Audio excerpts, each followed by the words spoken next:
Mexican President Andrés Manuel López Obrador called on the population to celebrate the achievements of his administration 3 years into his term in office. The United States Supreme Court appears poised to accept a Mississippi law that would bar abortions after 15 weeks of pregnancy, even in cases of rape or incest.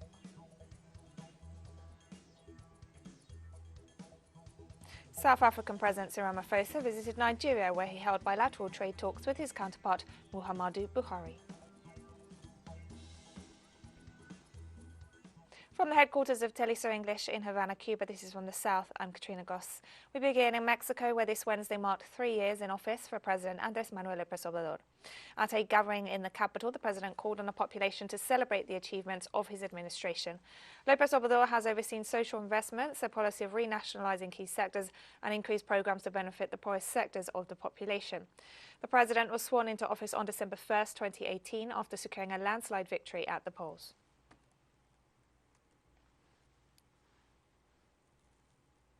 The 7th meeting of the Puebla Group, hosted by Mexico, concluded this Wednesday with a call for progressive forces of the region to work to combat inequality and promote social inclusion. In a declaration, the group reiterated the commitment to progressive proposals in the face of the difficult circumstances that Latin America and the Caribbean are experiencing, not only in terms of health, but also because of the severe economic crisis hitting the most vulnerable sectors and the constant right-wing threats to democracy. Participants underlined the need to implement the progressive agenda presented at the 5th meeting of the group in May 2020 as a means to face the current economic crisis, which requires a strengthening of the role of the state, the urgent generation of jobs, public investment, combating tax evasion and tax reforms that promote progressive taxes on the income and wealth of big business to guarantee social policies to resume growth while combating inequalities and social inclusion. The Venezuelan government presented its joint work plan for the next 4 years to the United Nations system. We have more details in the following report by our correspondent, Andre Vieira. One of the main demands of the South American country was that the United Nations help lift the blockade, the sanctions, and put an end to unilateral aggressions against Venezuela. The representative of this international system acknowledged the impact of the attacks on the society. I refer to one of the reports produced in the framework of the work of the Human Rights Commission, and it is clear that coercive sanctions affect, for example within the United Nations space, the possibility and capacity to access humanitarian aid and have a clear impact on social conditions. During the meeting, the Venezuelan ministers presented the planning for joint work in areas such as health, housing, indigenous peoples, education, science and technology.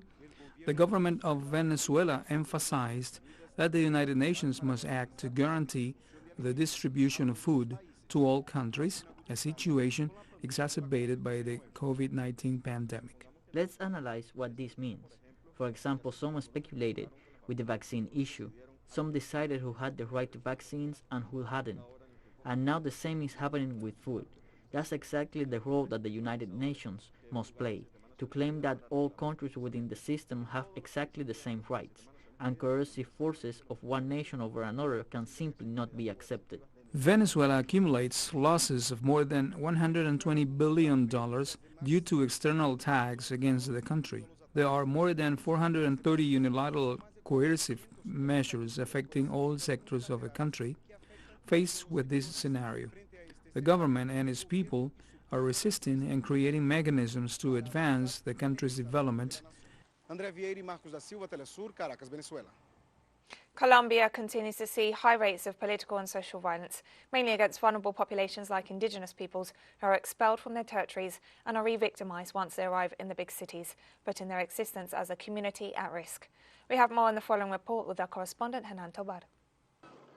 This is how more than 1,000 members of indigenous communities who arrived in Bogotá because of the war in Colombia are living. Many have been living in the city for over 5 years. They continue enduring the neglect of the Colombian government. Such is the case of Maria, who lives here with 5 children and is totally uprooted. Why do I live here in Bogotá? Because my husband was tied up and killed. He was taken to the forest to be killed, and my husband is nowhere to be found to this day. Belisario Napia Achito, has never showed up again. I am from the middle of Baudok Choco, municipality of Portomelu. The armed groups left me with 5 small children, and here I have struggled ever since. These people have been living in these conditions for 2 months, now without local and national authorities offering any kind of basic protection and care, a situation that has already taken the life of a child from these indigenous communities. It is pitiful and sad that a baby had to die and that hundreds of other babies are at risk. There are high levels of respiratory, diarrheal, and viral health issues. And then for the Secretary of Health to finally come today, whose presence was requested from the first day. Even worse, they came but did not bring a pediatrician when most of the children around here are under 2 years old. These are ethnic communities that are constantly re-victimized. Not bring a pediatrician when most of the children around here are under 2 years old. These are ethnic communities that are constantly re-victimized. Hundreds of families from around 14 indigenous communities settle here in the national park, in the center of the Colombian capital, and they are demanding assistance from the state, which has not appeared, just as it has not been present in the territories where violence still persists. A few hours ago, the murder of 2 members of the Neza indigenous community was reported in the department of Cauca, where violence continues to claim victims. In the course of this year alone, there have been about 13 massacres. There is a persistence to forget and ignore all public policies in rural areas. There is no presence of the state in rural areas, and this makes for increased institutional chaos every day. And there it is, the insurgency or paramilitarism that governs, that has the control of gold mining, the control of the exploitation of forests and also drug trafficking. But there is a lack of governance by the state. Historically, indigenous communities have been persecuted, displaced, and their leaders assassinated, forced to be part of the spirals of violence by particular interests that are present in their territories, without the slightest respect for their cosmogony, something that in the near future does not seem likely to change in their favor. teleSUR, Bogotá, Colombia. Brazil suffers a deficit of 6 million housing units due to real estate speculation and increasing concentration of land in the hands of a few in rural regions. In response, social movements marched in downtown Sao Paulo. Our correspondent Ignacio Limas brings us the details. The homeless movement and the landless movement took the streets of Sao Paulo. Both protested against urban and rural evictions respectively, which affect the Brazilian population in a context of hunger, unemployment, pandemics, and rising rents. The inhabitants of the Jardim Julieta occupation are fighting to avoid eviction.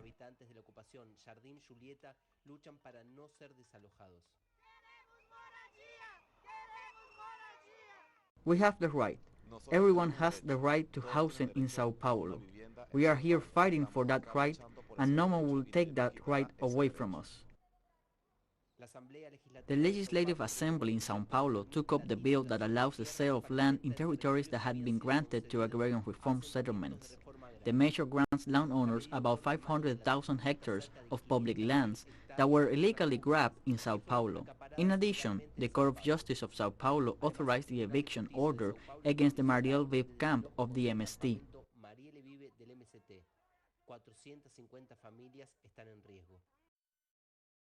They voted in favor of an eviction during the pandemic, something that is irregular. They could not have done that.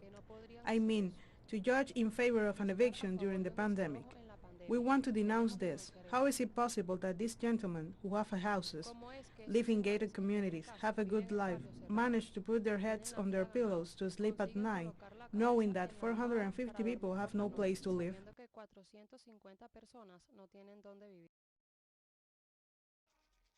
Social movements struggle to support the growing number of people on the streets of Sao Paulo, a landscape evident in the vicinity of the Court of Justice that issued the eviction orders.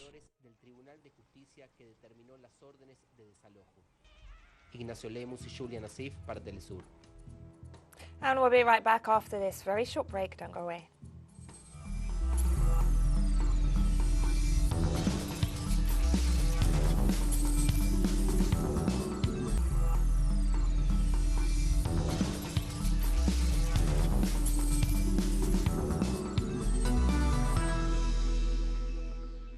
Welcome back to From the South.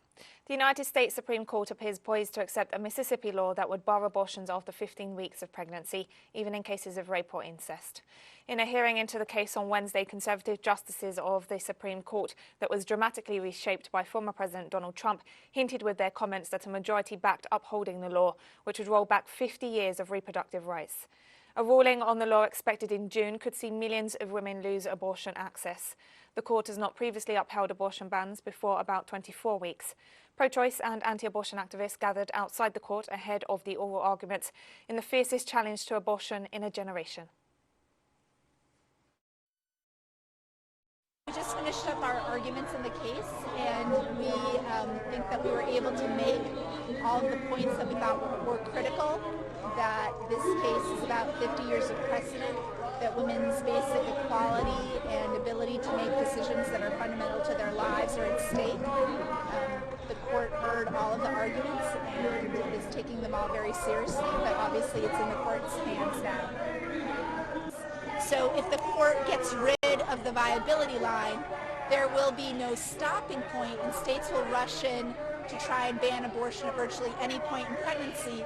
And we may well see 20 states or more doing that, meaning that hundreds of thousands of women won't be able to make this decision for themselves.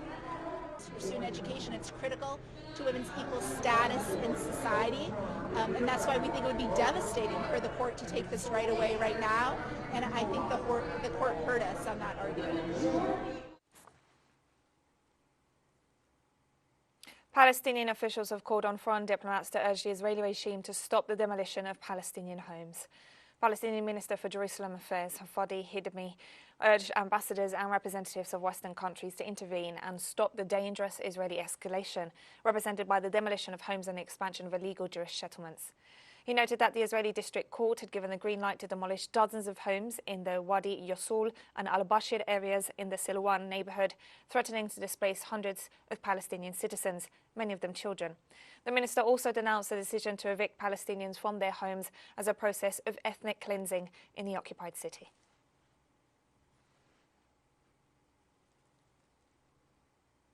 The governments of Syria and Jordan announced the reopening of their joint free trade zone with the aim of boosting bilateral trade and contributing to their economic development. The decision was announced in a statement issued by authorities of the Ministry of Economy and Foreign Trade of Syria and the Ministry of Industry, Trade and Supply of Jordan. The document states that this measure, which comes into effect as of this Wednesday, December 1st, follows the process of rehabilitation of the area to ensure its readiness to receive investments from both sides and friendly countries after being closed for 7 years. The free trade zone was established under the Economic Cooperation Agreement between Jordan and Syria and secured over 500 investment contracts, while 3 tons of merchandise entered it in 2014.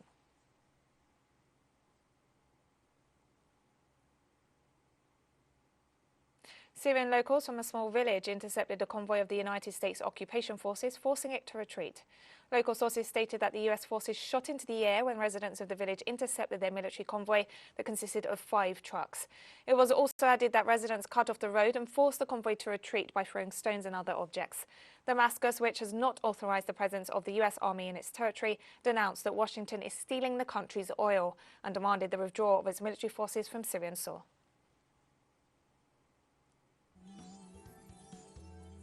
And we have more stories coming up after this final short break. Stay with us.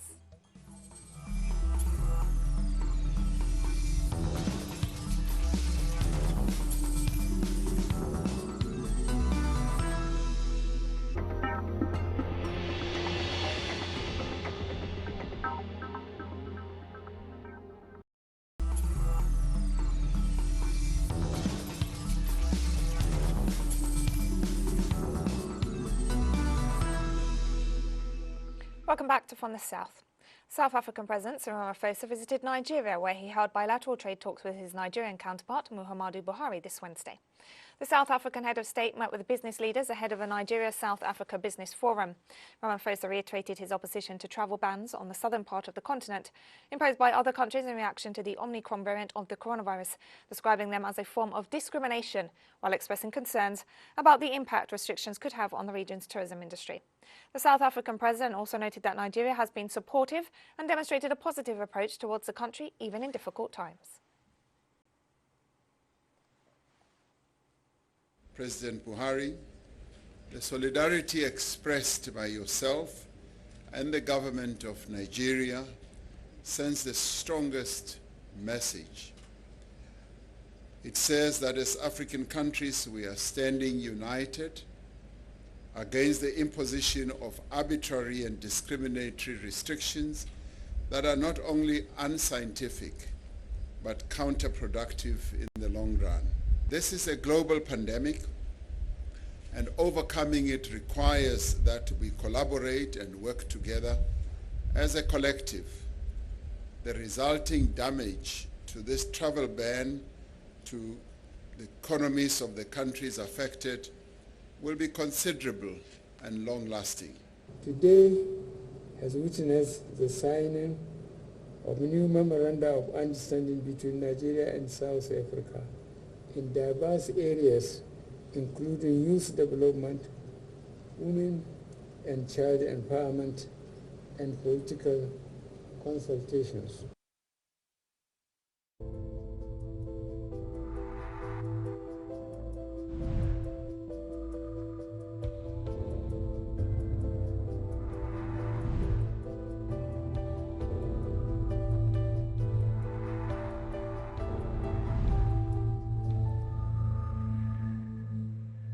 Cuba is currently working to adapt its COVID-19 vaccine to address the Omicron variant and expects to have a new version ready within 100 days if necessary. On his Twitter account, the president of the Bio-Cuba Pharma Group, Eduardo Martinez, noted that scientists are closely following reports on the behavior of the new variant and added that they are already designing vaccines to combat it. The first steps in developing a new vaccine overlap with the research necessary to evaluate whether a new shot will be needed, a process that began last Thursday as soon as news of the new variant began to spread around the world. Recently, Cuba announced the reinforcement of control measures at its international airports due to the emergence of Omicron.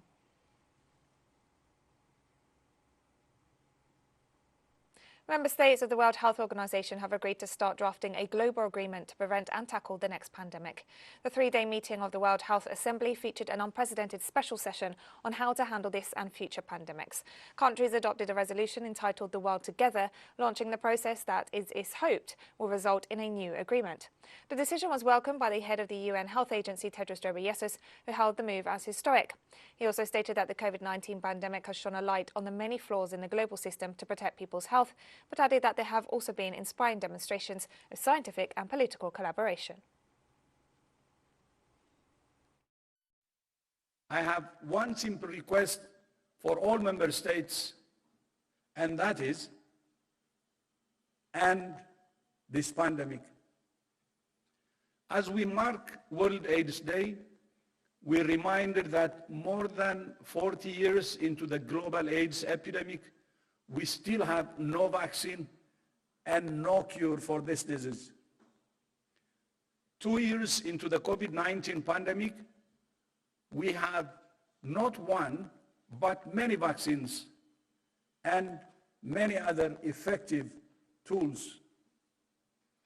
Just in the past week, this virus has demonstrated that it will not simply disappear.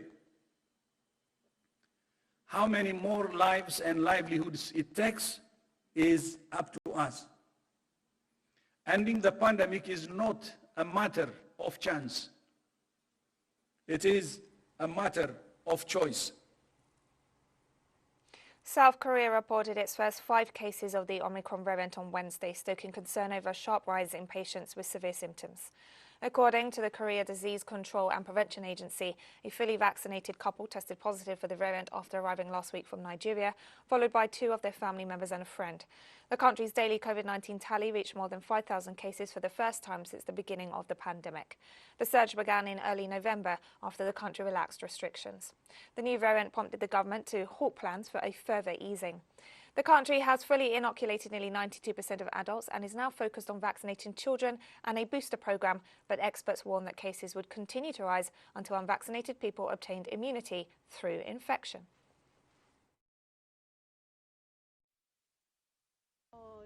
In the past, there used to be only 1 or 2 cases every 6 months or so in our own office building. But during the past week, we have had 7 to 8 cases, which is a tremendous amount. I'm really worried because there's a lot of cases these days. including people I know. And we've come to the end of this news brief. Remember, you can find these and many other stories on our website at telesurenglish.net, and you can also follow us on social media for all the latest news. We're on Facebook, Twitter, Instagram and Telegram. For TeleSUR English, I'm Katrina Goss. Thank you for watching.